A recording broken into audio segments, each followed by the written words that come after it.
ஒரு அடிப்படை ஒரு பிரச்சனையை பத்தி ஒண்ணு பேசுவோமா?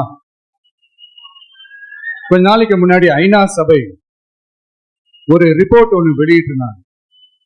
அது கூட தினத்தந்தி நியூஸ்ல கூட வந்துச்சு. உடனே கூகுள் பண்ணி எதுவும் தேடாதீங்க, உங்க ஏஜென்சி வச்சு எதுவும் சர்வே கிருவே எடுக்காதீங்க. எதுக்கு உங்களுக்கு சிரமம்? நானே என்னன்னு சொல்றேன். தண்ணீர் திவால் அப்படின்ற அந்த தலைப்புல தண்ணியே இல்லாம திவால் ஆக போகுது அப்படின்ற அந்த கட்டுரை படிக்கும் போது உண்மையிலேயே மனசுக்கு ரொம்ப பகீர்னு இருந்துச்சு. இந்தியாவிலேயே, அது முக்கியமா நம்ம தமிழ்நாட்டுல இன்னும் கொஞ்ச காலத்திலேயே தண்ணியே இல்லாம திவால் ஆக போகுது. அதுக்கு காரணம் நிலத்தடி நீரை பாதுகாக்காம விட்டதுதான் காரணமா. மண்ணையும் மணலையும் கொள்ளையடிச்சா பின்ன வேற என்ன நடக்கும்? மலைகளை முடுங்கினா பின்ன வேற என்ன நடக்கும்? கனிம வளங்களை கொள்ளையடிச்சா பின்ன வேற என்ன நடக்கும்?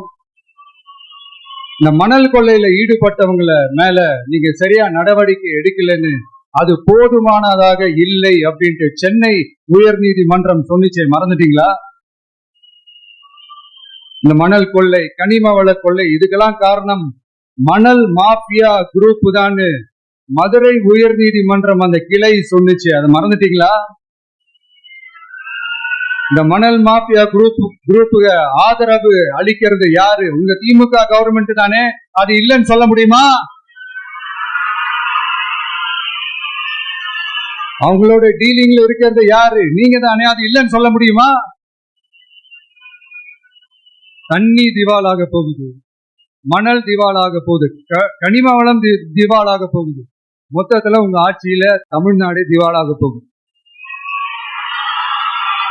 கடன் மேல கடன் வாங்கிட்டு உங்க கவர்மெண்டே குப்பராட்சி படுத்துக்கு உங்ககிட்ட பேசுறதும் ஒண்ணுதான். சரி, அதை விடுங்க.